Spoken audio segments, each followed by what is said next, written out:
안녕하세요. 공모주의 모든 것을 알아보는 공투입니다. SK바이오사이언스사 청약 일정이 성황리에 마무리가 되었습니다. 무려 64조 원의 청약 증거금이 몰려서 역대 IPO 공모 청약 기록을 갈아치웠으며 예상보다도 더 많은 신청자들이 몰려서 삼성과 하나금융투자의 경우 균등 배정 물량을 한 주도 못 받는 청약자가 발생할 수도 있을 것으로 전망이 됩니다. 들어갔던 품 대비 생각보다 많은 물량을 배정받기가 어려운 상황이라 아쉬운 분들이 많으셨을 것 같습니다. 오늘 영상에서는 이런 아쉬움을 채워줄 수 있는 의료 데이터 관련 기업 라이프 시멘틱스사의 공모주 청약 정보를 한번 알아볼 수 있도록 하겠습니다. 순서입니다. 라이프 시멘틱스사 공모주 청약의 개요, 공시 분석, 기업 분석, 그리고 청약 전망 순으로 진행하겠습니다.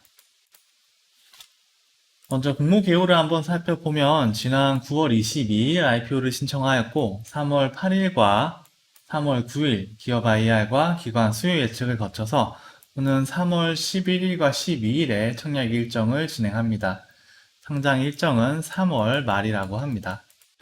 기관 수요 예측 결과는 공모 밴드 최상단 금액인 12,500원으로 최종 확정이 되었고 1,402.2대 1에 상당히 준수한 기관 경쟁률을 기록하였습니다.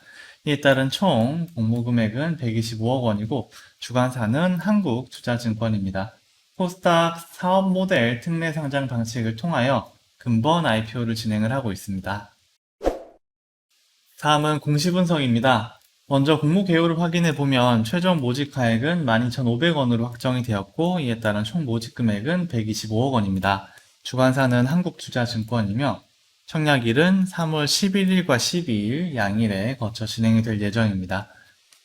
근본 공모는 신주 모집 100%로 진행이 되며 일반 투자자에게 배정된 물량은 총 25만 주로 전체 물량의 25%입니다. 판매 청구권은 부여가 되지 않습니다. 다음은 자금 사용의 목적에 대하여 알아보겠습니다. 재비용 등을 제외한 순수익금은 약 122억 원이며 라이프 시멘틱스사는 이 금액 중 34억 원을 운영자금, 2억 원을 채무상환 자금, 86억 원을 연구개발 비용으로 사용하겠다고 공시하였습니다. 먼저 연구개발비의 경우 인건비, 연구개발비, 그리고 다음에 파이프라인을 임상시험 비용으로 활용할 예정이며 운영자금의 경우에는 기술 플랫폼 사업 확장 및 홍보를 위한 마케팅 비용, 그리고 클라우드 비용과 보안 등 솔루션 비용 등으로 활용할 예정입니다. 채무 상환 자금은 기업은행의 단기 차입금 상환에 활용할 예정입니다. 라이프 시멘틱스사는 디지털 헬스 플랫폼을 서비스하는 기업입니다. 세부적인 사항은 기업 분석에서 자세히 다뤄볼 수 있도록 하겠습니다. 다음은 재무에 관한 사항입니다. 먼저 유동자산의 경우 엄청나게 등락이 심한 모습을 보여주고 있으며 아직 매출 자체가 크지 않기 때문에 재고자산의 규모는 크지 않고 당좌자산이 대부분의 비중을 차지를 하고 있는 모습을 확인할 수가 있습니다. 비유동자산의 경우 2019년도에 유형자산이 큰 폭으로 증가한 이후에 비교적 일정한 수준을 유지하고 있으며 유형자산과 매출 채권 및 기타 채권이 높은 비중을 차지하고 있습니다. 다음으로 부채 부분을 살펴보면 유동부채의 경우 매년 꾸준히 증가하는 모습을 보이며 매입 채무 및 차입금 등도 있지만 전환사채가 절반 이상의 비중을 차지하는 모습을 보이고 있습니다.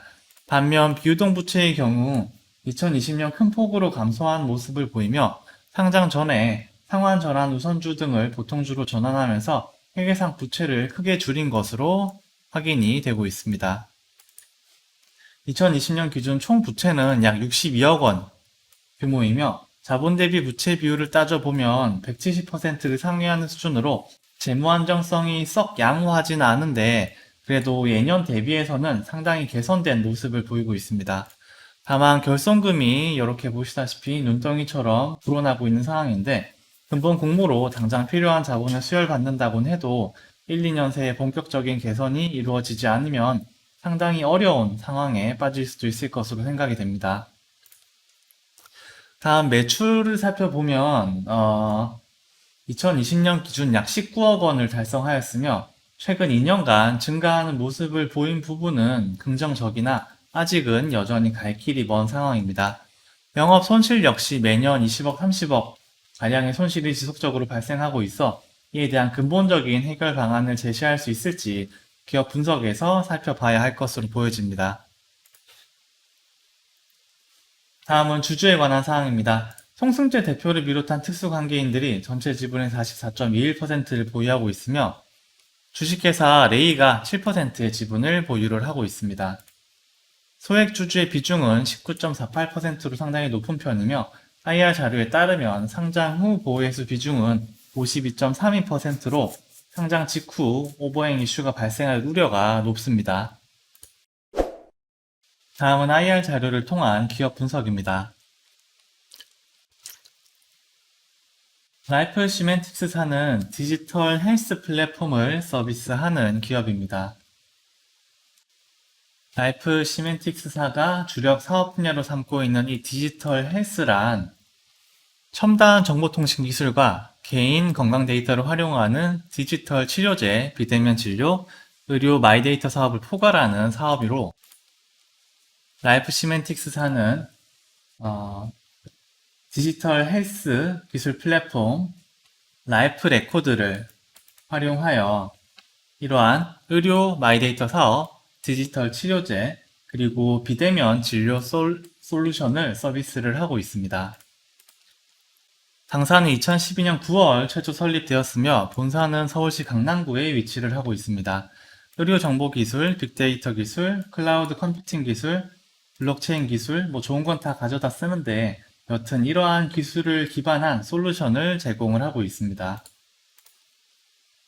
설립 이후 7년간 기술 개발과 임상 시험의 시기를 거쳐서 2019년부터 본격적인 사업화에 착수를 하였습니다.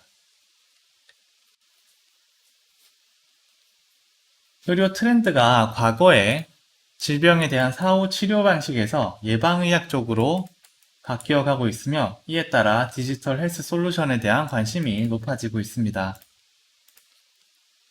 글로벌 디지털 헬스 케어 시장은 연평균 15.5%의 성장이 기대가 되며 글로벌 디지털 치료제와 글로벌 원격 의료 시장 역시 이에 못지않은 고성장이 기대가 되고 있습니다.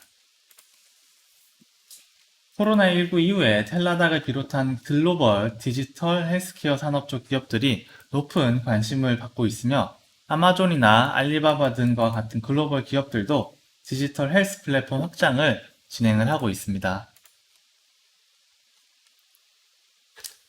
라이프 시멘틱스는 이러한 디지털 헬스케어 분야에서 비대면 진료, 디지털 치료제, 그리고 마이데이터에 걸친 풀 라인업을 구축을 하고 있습니다. 먼저 디지털 치료제는 의학적 장애 또는 질병을 예방, 관리, 치료하기 위해 기존 치료제를 대체 보완하는 고품질 소프트웨어 의료기기로서 대한민국 정부에서도 현재 이러한 디지털 치료제 도입을 위한 적극적인 규제 개선을 진행을 하고 있습니다. 라이프 시멘틱스사는 호흡질환 재활 프로그램인 레드필 숨튼 그리고 암 환자 예후 관리 프로그램인 레드필 케어를 서비스를 하고 있으며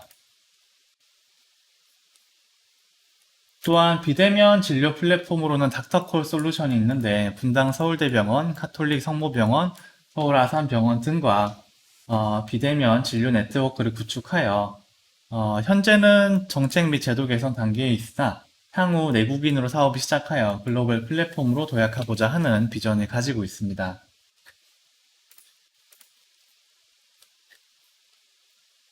다음은 라이프 시멘틱스사의 핵심 사업인 디지털 헬스 기술 플랫폼인 라이프 레코드입니다. 진단기업, 헬스케어 앱, 피트니스 클럽 등 운동시설, 그리고 의료기관 등을 통하여 개인의 건강 데이터를 수집한 이후에 이를 분석하여서 금융 빅데이터, 금융 핀테크 등 헬스케어 유관 기업이나 의학, 체내외 진단, 웨어러블 기기 사업 등으로 활용하는 비즈니스 모델입니다. 현재 의료 정보와 건강기록, 지식처리, 인공지능 등의 11가지 핵심 서비스를 제공을 하고 있으며 B2B 솔루션과 B2C 솔루션을 모두 서비스하고 있습니다. 현재 B2B 솔루션의 경우 하나생명과 LH와 계약을 체결하였고 네이버 클라우드와 바디프렌드 등과도 기업과도 협력을 하고 있습니다. 그리고 B2C 서비스의 경우 하이, 오하, 웍스 등 사용 목적에 따라 각각의 어플리케이션을 통한 헬스케어 서비스를 제공을 하고 있습니다. 라이프 시멘틱스사는 이러한 사업 포트폴리오를 바탕으로 2023년에 매출 285억 원, 영업이익 83억 원을 달성할 수 있을 것으로 생각을 하고 있으며 향후 성공적인 국내 레퍼런스를 바탕으로 글로벌 디지털 헬스케어 기업으로 도약하고자 하는 것이 장기 비전입니다. 다음은 공모 주주 구성과 의무 보유에 관한 사항들입니다. 다음은 최종 IPO 전망입니다. 먼저 수요 예측 결과는 양호입니다. 수요 예측 결과 1402대 1에 준수한 경쟁률을 기록했고 공모밴드 최상단 금액으로 공모가가 확정이 되었습니다. 다만 보호회수 비중이 떨어진다는 부분은 다소 부정적인 요소로 작용할 것으로 보여집니다. 기업 분석 결과는 흐림입니다. 디지털 헬스케어 전 분야에 걸친 사업 포트폴리오를 보유하고 있다는 점과 국내 유력 병원들과의 파트너십이 형성되어 있다는 점은 긍정적인 요소로 작용할 것으로 보이나 아다르고 어다른 얘기지만 사업 포트폴리오가 너무 중구난방이고 낮은 매출, 지속적인 영업 손실, 커져간 결손금, 그리고 실적 성장에 대한 세부적인 근거가 부족하다는 부분이 단점으로 작용할 것으로 보여집니다. 산업 분야 전망은 양호입니다. 지속적인 고성장이 기대가 되는 디지털 헬스케어 시장의 전망이며 정부의 적극적인 규제 완화 노력이 긍정적인 요소로 작용할 것으로 보여집니다. 다만 텔라닥, 핑한, 굿닥터 등 글로벌 기업들과의 경쟁이 불가피하다는 부분은 다소 부정적인 요소로 작용할 것으로 보여집니다. 마지막으로 최근 IPO 시장 분위기는 양호입니다. 국내 청약 기업들에 대한 우수한 성적과 우량 기업들에 대한 투자 수요가 다대하다는 부분은 긍정적인 요소로 작용할 것으로 보이나 국내 한국 주식시장의 조정장이 시작이 되었고 바이오 기업들에 대하여 평가가 점점 낮아지고 있는 부분이 다소 불확실한 요소로 작용할 것으로 보여집니다. 이에 따른 최종 전망은 양호입니다. 사실 썩 추천드리고 싶진 않습니다. 저도 그냥 큰 기대 없이 테스트 삼아서 균등 배정 10주만 참여해보려고 생각을 하고 있습니다. 일단 워낙 멀티플을 잘 받을 수 있는 유망한 분야이고 기간 수요 예측도 워낙 훌륭하다 보니 이것만 따져보고 가도 크게 손해는 안 날 것 같기는 하나 기업 자체만 놓고 봤을 때는 손이 가지 않는 부분들이 너무나 많습니다. 낮은 매출, 지속적인 영업 손실, 커져간 결손금, 아쉬운 보호회수 비중 등과 같은 계량적인 단점들도 있으나 무엇보다도 가장 납득이 힘든 부분은 의료 마이데이터 사업, 디지털 치료제, 비대면 진료를 모두 하겠다고 하는 저 야심만만한 사업 포트폴리오입니다. 이 중 하나의 사업군만 해도 나스닥에서 조 단위의 평가를 받으면서 터지게 경쟁하고 있는 기업들이 몇 개인데 이러한 특별한 기술적 차별성도 대단한 의료 분야 네트워크도 빼어난 R&D 역량도 가지고 있지 못한 60여 명 규모의 중소기업에서 이 사업 3개를 모두 하겠다고 하는 것 자체가 넌센스로 생각이 됩니다. 도저히 경쟁에서 이길 수가 있을 거라고 생각되지가 않습니다. 그 3개의 사업이 접점이 있는 것은 분명하기 때문에 잘 되기만 한다면 시너지가 나온다는 얘기는 틀린 말은 아니지만 그런 얘기는 아마존이나 알리바바급 되는 기업들이 할 수 있는 영역이지 라이프 시멘틱스사가 할 수 있는 영역은 아니라고 생각합니다. 아마 라이프 시멘틱스사가 지금과 똑같은 재무 상태인데 의료 마이데이터 B2B 분야만 하는 기업이다 라고 하고 상장을 했다면 저는 재무 상황 등에 조금의 아쉬움이 있었다고 해도 청약 참여를 상당히 긍정적으로 검토를 했을 것 같습니다. 중구난방 사업 확장보다는 본인들이 어떠한 것을 할 수 있고 어떤 경쟁력이 있는지를 먼저 깊이 고민한 후에 선택과 집중을 하는 것이 조금 더 필요하지 않을까 생각이 됩니다.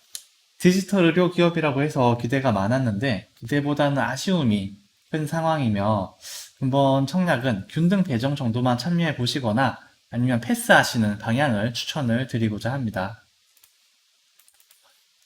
오늘은 라이프 시멘틱스사 공모주 청약 관련 정보를 정리해보았습니다. 다음 영상은 3월 3주차 청약 기업들의 정보로 다시 인사드릴 수 있도록 하겠습니다. 구독과 좋아요 부탁드리며 오늘도 성투하시는 하루 되시길 바라겠습니다. 감사합니다.